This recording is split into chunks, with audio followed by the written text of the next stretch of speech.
What's going on, guys? Meteorologist Jonathan Kegas with you for another edition of Tropics Watch. We have Julia out there making landfall earlier Sunday morning.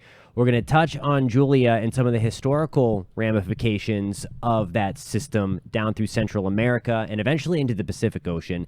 And then we're also going to touch on the historic flooding that is continuing to happen and continuing to get worse in Florida as a result of Hurricane Ian. Of course, we're really talking about the St. Johns River through central Florida as the water continues to come up from all of that rain, continuing to drain into the basin. If you live in Florida, you know it's a slow-moving body of water, one of the slowest on the planet, and that means it's going to be a slow drain. We are going to keep that flooding around really for the foreseeable future. If you see any of the flood warnings from the National Weather Service, you see it's until further notice. We're going to be dealing with flooding and major flooding for quite some time. So we're going to touch on that as well and then kind of inspect the rest of the Atlantic Basin towards the end of this video. If you have any questions or comments, post them in the comment section. You can also hit me up on Twitter. That's at Jonathan Kegas. And again, if you are new to this channel, please subscribe. We talk about the tropics, of course, during hurricane season that have unfortunately lit up over the past few weeks, really starting with Fiona, impacting Puerto Rico and bringing devastating flooding there. So we're still thinking about our friends in Puerto Rico, the Dominican Republic, the Cayman Islands that were devastated by Fiona, and now, of course, Florida. Currently, it's Julia that we are dealing with in parts of Central America, again, making landfall earlier Sunday morning as a Category 1 hurricane. Winds of 75 miles per hour now. It came ashore with 85 mile per hour winds. The pressure at 989 millibars. Lower the pressure, stronger the storm. Moving west at 16 miles an hour. I want to show you the official forecast from the National Hurricane Center. And I mentioned that there's going to be significant historical ramifications, at least more trivial anyway. You see there that tropical storm icon never goes away in the official forecast and then still stays there as it moves into the Pacific Ocean. That means that it's expected to not lose its tropical characteristics as it moves overland. And of course, we are mainly concerned with the flash flooding, the potential for life-threatening mudslides as well through the terrain of Central America. But it is expected to maintain its tropical characteristics as it does that. If it in fact does, that means it will maintain its Atlantic name of Julia rather than get the next name on the list in the Pacific Basin. Number one, that's going to be trivia if you ever get asked that question in the first place.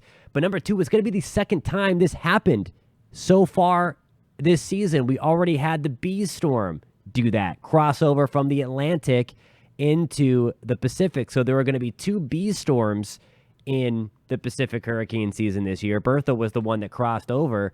And if this does in fact happen, there are going to be two J storms as well when all is said and done for the Pacific hurricane season. So again, that is all just going to be a trivia question someday.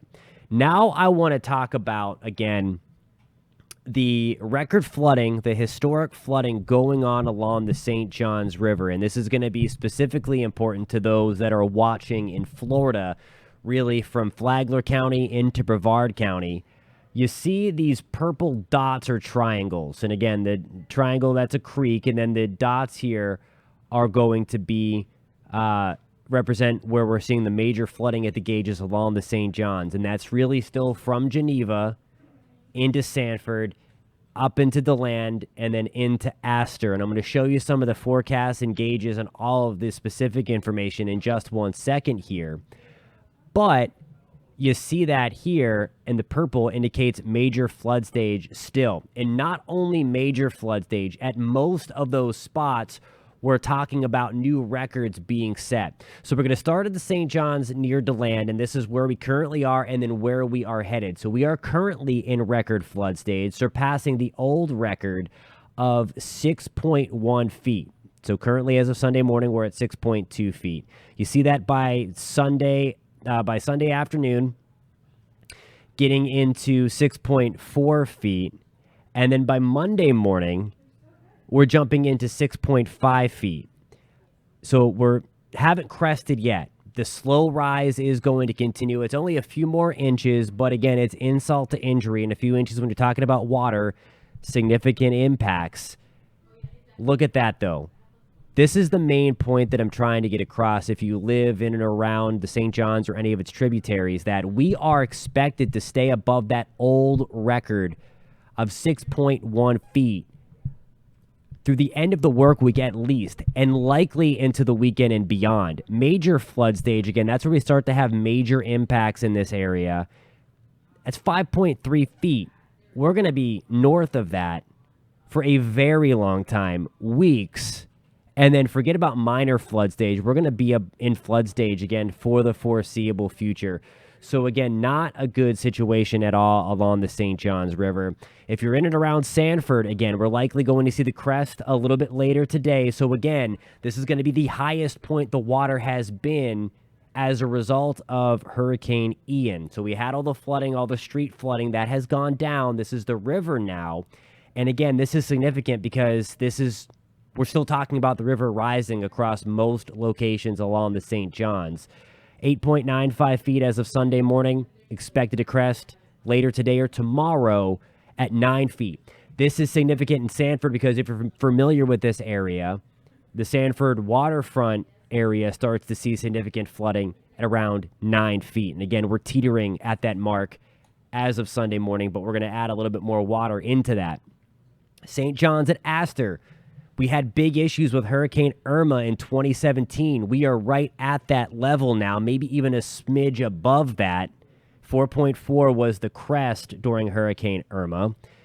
The forecast crest is at 4.6. That would tie the record crest.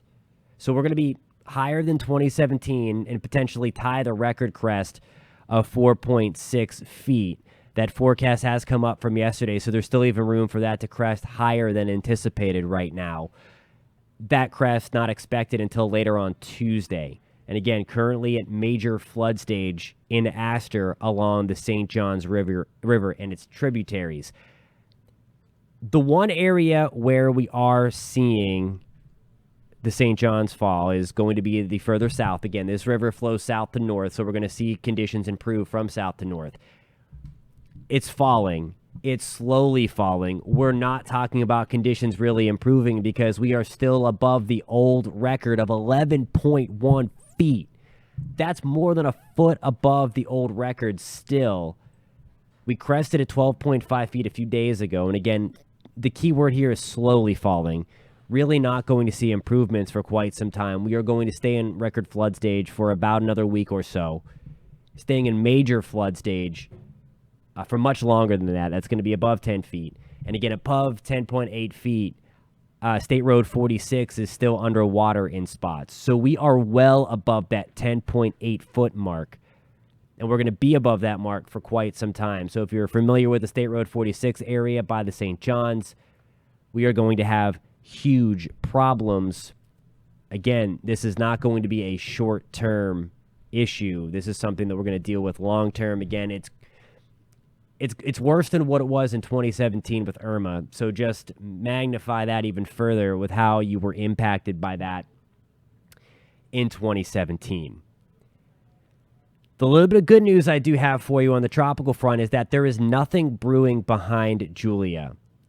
Things are nice and quiet. Again, it's too late for that. We've already been significantly impacted in Florida, especially southwest and central Florida. Northeast Florida, though, again, along the coast, still up and down the East Coast after Ian worked its way away from Florida and then strengthened again to hit South Carolina. We dealt with impacts there as well. So the one thing we always say, and I've said it a bunch on this channel in Tropics Watch, with a lot of people that came at me with comments that, this is one of the quietest seasons in recorded history. Yeah, it was. But it only takes one, and now it's that only takes two, because Puerto Rico was devastated by Fiona, and now the ongoing catastrophe in Florida from Ian. Hurricanes don't care how quiet the season has been up until their birth. They do what they want. And the one byproduct, as we also talked about, of a quiet hurricane season, of course, they don't want those storms, but there's a lot of untapped energy, and certainly Ian used that untapped energy in the Western Caribbean and Gulf of Mexico, and then Fiona did that as well in the Northern Caribbean just south of Puerto Rico. The good news is, as I was getting into, we are seeing things quiet down, at least for right now. There's a lot of dry, dusty air returning, abnormally dry, dusty air out by the Cabo Verde Islands, okay? So this is, again, going to help shut down the Cabo Verde season, which is when we get those storms to develop around Africa, roll off of Africa, and then make their transatlantic journey through through the Atlantic, through the Central Atlantic, and then eventually the Caribbean or Southwest Atlantic. That normally and climatologically comes to an end anyway. By the time we flip the calendar page into October, the dust is going to help that out. But where it's not going to help things out is in the Caribbean, extreme Southwest Atlantic, or Gulf of Mexico, which is where we start to look for development in October, especially into the middle part of October. More homegrown systems. We have cold fronts starting to come through the deep south now.